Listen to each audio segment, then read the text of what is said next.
ಕಾಂಗ್ರೆಸ್ ಪಾರ್ಟಿಗೆ ಒಂದು ದೊಡ್ಡ ಹಿಸ್ಟ್ರಿ ಇದೆ. Congress party guarantee.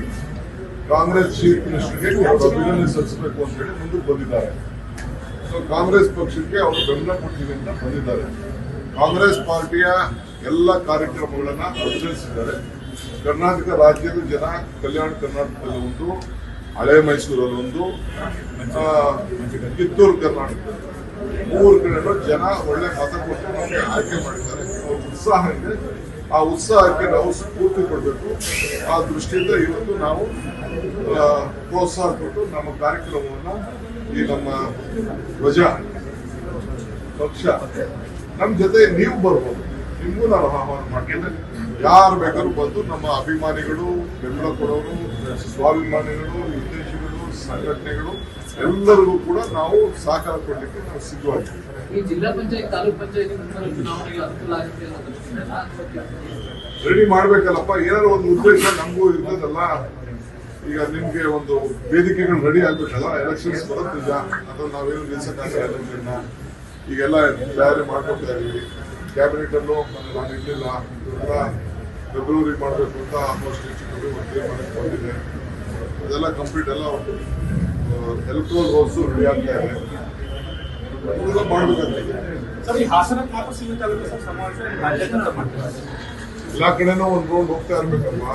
ಈಗ ನಮ್ಮ ಗ್ಯಾರಂಟಿಗಳ ಬಗ್ಗೆ ಏನೇನಿದೆ ಅದೆಲ್ಲ ಕಂಪ್ಲೀಟ್ ಮಾಡಬೇಕು. ಈಗ ನೆಕ್ಸ್ಟ್ ಪಾಯಿಂಟು, ಈಗ ಬೆಳಗಾಮಲ್ಲಿ ಒಂದು ಕಾರ್ಯಕ್ರಮ ಮಾಡ್ತಾ ಇದ್ದೀವಿ. ಮಹಾತ್ಮ ಗಾಂಧೀಜಿ ಅವರು ಇದು ನಾನು ಇವತ್ತು ಮಾತಾಡ್ತೀನಿ, ಎಲ್ಲ ಮೀಟಿಂಗ್ ಮಾಡಿದ್ದೀನಿ. ಅದೆಲ್ಲ ಡೀಟೇಲ್ ಆಗಿ ನಾಳೆ ಮೀಟಿಂಗ್ ಇದೆ ಸಾಯಂಕಾಲ. ಅದಾದ್ಮೇಲೆ ನಿಮ್ಮ ಹತ್ರ ಮಾತಾಡ್ತೀನಿ. ಗ್ಯಾರಂಟಿ ಸಮಾವೇಶ ಬೆಳಗಾವಿಯಲ್ಲಿ ನಾನು ಚೀಫ್ ಮಿನಿಸ್ಟರ್ ಅಲ್ಲ, ನಾನು deputy CM, but party president. ನಿನ್ನ ಸದ್ಯಕ್ಕೆ ಚರ್ಚೆ ಇಲ್ಲ, ಅವಶ್ಯಕತೆ ಇಲ್ಲ. ಅಸೆಂಬ್ಲಿ ಇದೆ, ಅಸೆಂಬ್ಲಿ ಮುಗಿಬೇಕು. ಯಾವುದು ವೇಕೆನ್ಸಿ ಇಲ್ಲ, ಒಂದೇ ಒಂದು ವೇಕೆನ್ಸಿ ಇದೆ. ಅದಕ್ಕೆ ಈಗೆಲ್ಲ ಚೀಫ್ ಮಿನಿಸ್ಟರ್ ಉತ್ತರ ಕೊಟ್ಟಿದ್ದಾರೆ. ಯಾವ ಸ್ಥಾನನೂ ಖಾಲಿ ಇಲ್ಲ, ಯಾವ ಸ್ಥಾನನೂ ಖಾಲಿ ಪಾರ್ಟಿ ಪ್ರೆಸಿಡೆಂಟ್ ನಾನೇನಿಲ್ಲ. ಅವರು ಒಂದು ಸಿಸ್ಟಮ್ ಇಟ್ಕೊಂಡಿದ್ದಾರೆ ಪಾರ್ಟಿ. ನಾನೇನು ಹೇಳಬೇಕಾಗಿಲ್ಲ. ಯಾರ ಮಂತ್ರಿ ಬಿಟ್ಟರು, ಏನು ಎತ್ತ, ಕಾಂಗ್ರೆಸ್ ಆಫೀಸ್ಗೆ ಹೋದ್ರ, ಕಾಂಗ್ರೆಸ್ ಆಫೀಸ್ ಬಿಟ್ಟಿದ್ರ, ಜನ ಮೀಟ್ ಮಾಡಿದ್ರ, ಅವ್ರ ಕಾರ್ಯಕ್ರಮ ಏನ್ ಮಾಡ್ತಾರೆ ಅಂತ ಅವ್ರದ್ದು ಒಂದು ಸಿಸ್ಟಮ್ ಇಟ್ಕೊಂಡಿದ್ದಾರೆ ನಮ್ಮ ಪಾರ್ಟಿಲಿ. ಅದನ್ನ ಅವ್ರು ಮಾಡ್ತಾ ಇರ್ತಾರೆ.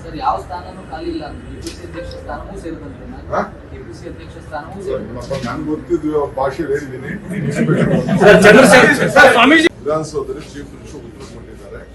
ನಾನು ನಮ್ಮ ಸ್ವಾಮಿಗಳಿಗೂ ರಿಕ್ವೆಸ್ಟ್ ಮಾಡ್ತೀನಿ, ಎಲ್ಲಾ ಸ್ವಾಮಿಗಳಿಗೂ ರಿಕ್ವೆಸ್ಟ್ ಮಾಡ್ತೀನಿ. ಸಂವಿಧಾನ, ಹಕ್ಕು, ಯಾರ ಹಕ್ಕು ಬಗ್ಗೆಗೂ ಯಾರು ಮಾತಾಡೋಕ್ಕೆ ಅವಕಾಶ ಬೇಡ. ಜಾತಿಗಳಲ್ಲಿ ಬೇಡ. ನಾವೆಲ್ಲ ಮಾನವ ಧರ್ಮ, ನಮ್ದು ಮಾನವ ಧರ್ಮ, ನಮ್ದು ಸಂವಿಧಾನ. ಇವೆರಡಕ್ಕೂ ಕೂಡ ನಾವು ಹೆಚ್ಚಿಗೆ ಒತ್ತನ್ನು ಕೊಟ್ಟು ಹೋಗ್ಬೇಕು. ನಾನು ಸ್ವಾಮಿಗಳಿಗೆ ಹೇಳ್ತೀನಿ, ಪೊಲೀಸವ್ರಿಗೂ ಹೇಳ್ತೀನಿ. ಹಂಗಂತ ಯಾರು ಏನ್ ಮಾಡ್ತೀರಿ? ಎಬಿಸಿ ಇಲ್ಲ, ಯಾರು ಲಾಗಿನ ದೊಡ್ಡವರಿಲ್ಲ, ಕಾನೂನ್ಗೆ ಯಾರು ದೊಡ್ಡವರಿಲ್ಲ. ಯಾರೋ ಒಂದು ಸಣ್ಣ ಪೋಸ್ಟಿಗೆ ಏನಾದ್ರು ಹೆಚ್ಚು ಕಮ್ಮಿ ಮಾಡಿದ್ರೆ ಕೇಸ್ ಹಾಕ್ತೀವಿ. ಪೊಲೀಸವರು ನಾನು ಹಾಕಿದ್ರು ನನ್ನ ಮೇಲೆ ಕೇಸ್ ಹಾಕಿ. ನಮ್ಮ ಕಾಂಗ್ರೆಸ್ ಆಫೀಸ್ ಹುಡುಗರುಗಳ ಮನೆಲ್ಲ ಕೇಸ್ ಹಾಕ್ಸಿಲ್ವ ಬಿಜೆಪಿ ಗೌರ್ಮೆಂಟ್ ಅಲ್ಲಿ? ನಾನು ಹೇಳಿದಲ್ಲ ಸ್ವಾಮಿಗಳೇ, ನಾನು ಉಗ್ರ ಹೋರಾಟ ಮಾಡ್ಬಿಡ್ತೀನಿ ಅಂತ ಅಶೋಕ್ ಹೇಳ್ತಾನೆ. ಏನಾಯ್ತು? ಬಾಲಗಂಗಾಧರ ಸ್ವಾಮೀಜಿ ಮೇಲೆ ಕೇಸ್ ಹಾಕ್ಸಾಗ ಎಲ್ಲೋಗಿದ್ರು ಅಶೋಕ್? ಎಲ್ಲೋಗಿದ್ರು ಬಿಜೆಪಿಯವರು? ಇದೇ ಕುಮಾರಸ್ವಾಮಿ ಗೌರ್ಮೆಂಟ್ ಅಲ್ಲಿ ಕೇಸ್ ಹಾಕ್ಲಿಲ್ವಾ? ಬಾಲಗಂಗಾಧರ ಸ್ವಾಮಿ ಇದು ನಿರ್ಮಲಾ ಸ್ವಾಮೀಜಿ ಫೋನ್ ಟ್ಯಾಪ್ ಮಾಡಿದಾಗ ಯಾಕೆ ಮಾತಾಡ್ಲಿಲ್ಲ? ಅಶೋಕ್ ಯಾಕೆ ಮಾತಾಡ್ಲಿಲ್ಲ? ಒಬ್ಬ ನಿರ್ಮಲಾ ಸ್ವಾಮಿಗಳು ಒಬ್ಬ ಕ್ರಿಮಿನಲ್ ಅಂತ ಅಂದ್ಬಿಟ್ಟು ಅವ್ರ ಫೋನ್ ನಂಬರ್ ಕೊಟ್ಟಿದ್ರಲ್ಲ. Do you know there is a CBI report on that? ಯಾಕೆ ಮಾತಾಡ್ತಾ ಇಲ್ಲ ಅದನ್ನೆಲ್ಲ? ಸುಮ್ಮನೆ ಈ ರಾಜಕಾರಣ ಬಿಟ್ಬಿಟ್ಟು, ಒಣ ರಾಜಕಾರಣ ಬಿಟ್ಬಿಟ್ಟು ಇವರೇ ಬೆಂಕಿ ಇಟ್ಬಿಟ್ಟು ಅದ್ರ ತೆಗೆದುಕೊಂಡು ಬಿಡಿ ಸೇರ್ತಾವ ಅಶೋಕ.